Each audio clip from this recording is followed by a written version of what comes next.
राम राम साथियों, कुछ बात करें यूट्यूब चैनल पर एक बार फिर आपका बहुत बहुत स्वागत है। मैं हूं हीरेंद्र कुमार अग्निहोत्री। साथियों, महाभारत के भीष्म पर्व में जो श्रीमद् भगवत गीता है, उसकी महानता से, उसके महात्म से हम सभी लोग बहुत अच्छी तरह परिचित हैं। लेकिन संपूर्ण महाभारत ग्रंथ में और भी अन्य कई गीताएं हैं और उन्हीं एक गीता में से हंस गीता भी है। इसे अवश्य पढ़ना चाहिए साथियों। ये बहुत ही सरल भाषा में और हमारे आपके प्रतिदिन के जीवन में जो बातें हम रोज सामना जिनका करते हैं, वो बातें इस हंस गीता में लिखी गई हैं। श्रीमद् भगवत गीता तो अद्भुत है, उसमें 700 श्लोक हैं, लेकिन हंस गीता में सिर्फ 45 श्लोक हैं। और महाभारत के शांति पर्व में ये हंस गीता दी हुई है।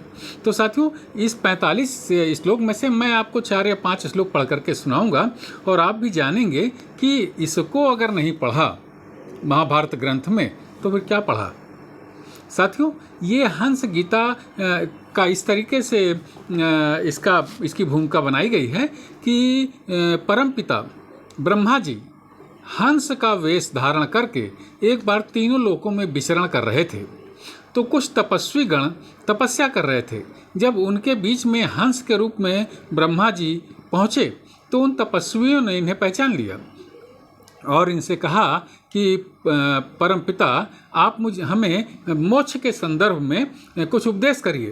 तो यही उपदेश 45 श्लोकों में है और जो पूरा तो 45 श्लोक पढ़ने पर इसके महत्व से हम लोग परिचित हो सकेंगे, लेकिन मैं सिर्फ 5 श्लोक पढ़ता हूँ और आप जानेंगे कि कितने महत्वपूर्ण हैं ये 5 श्लोक, यानी कि ये हंस गीता। तो साथियों, एक ये है कि किसी के मर्म में आघात ना पहुंचाएं। किसी को हार्दिक चोट हमें अपनी वाणी के द्वारा नहीं पहुंचानी चाहिए। दूसरों से निष्ठुर वचन ना बोलें। किसी नीच मनुष्य से आध्यात्म शास्त्र का उपदेश ना ग्रहण करें। जिसे सुनकर दूसरों में उद्वेग हो, ऐसी नरक में डालने वाली अमंगलमयी बात भी मुंह से ना निकालें। यानी कि अपनी वाणी को, अपने शब्दों को, अपने वचन को हमेशा मधुर रखें, हमेशा प्रिय रखें।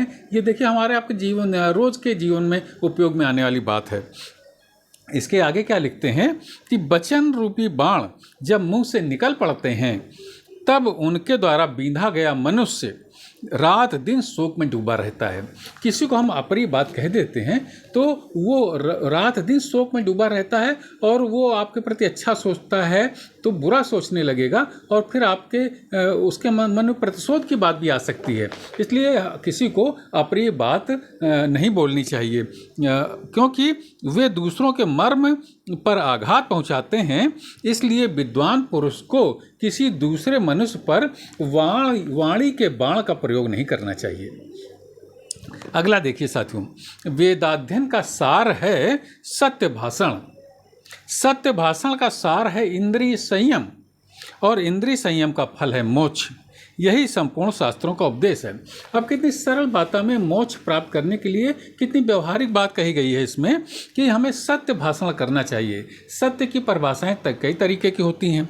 सत्य भाषण का सार है इंद्रिय संयम। हम अपनी वाणी भी, हमारी एक इंद्रिय है जिह्वा। वाणी, जो हमारी जितनी भी इंद्रियां हैं उनमें एक वाणी भी है, तो इस पर भी हमें संयम रखना चाहिए। अन्य इंद्रियों पर भी संयम रखना चाहिए। आँख कान सब हमारे जो इंद्रियां हैं, हमें सब पर संयम रखना चाहिए। और इंद्रिय संयम का फल है मोक्ष। जब हम अपने सभी इंद्रियों पर नियंत्रण कर लेंगे तो हम सत्पुरुष हो जाएंगे और इससे ही हमें मोक्ष प्राप्त हो जाएगी। तो मोक्ष प्राप्त करने का कितना अच्छा तरीका इसमें बताया गया है कि वेदाध्ययन का सार है सत्य भाषण और सत्य भाषण का सार है इंद्रिय संयम और इंद्रिय संयम का फल है मोक्ष। यही संपूर्ण शास्त्रों का उपदेश है। आसान सी भाषा में कितनी बड़ी सी बात मोक्ष प्राप्त के लिए इसमें बता दी गई है। आगे सिर्फ मैं 2 श्लोक और पढ़ूंगा। जैसे वस्त्र जिस रंग में रंगा जाए वैसा ही व्यक्ति हो जाता है, उसी प्रकार कोई सज्जन व्यक्ति असज्जन और तपस्वी अथवा तपस्वी व्यक्ति चोर का संग कर लेता है। जैसे कोई व्यक्ति सज्जन है और असज्जन व्यक्ति का साथ कर ले, कोई तपस्वी व्यक्ति चोर उचक्कों आदि का साथ कर ले, तो वह उन्हीं के जैसा हो जाता है, यानी उन पर रंग चढ़ जाता है। यहाँ पर कई श्लोकों में ये बताया गया है कि जो असज्जन लोग हैं उनका संग तो भूल करके भी नहीं करना चाहिए। बहुत व्यवहारिक बात इसमें लिखी हुई है साथियों। और इसके बाद आगे क्या बोला गया है कि व्यर्थ वाणी की विशेषता क्या होनी चाहिए।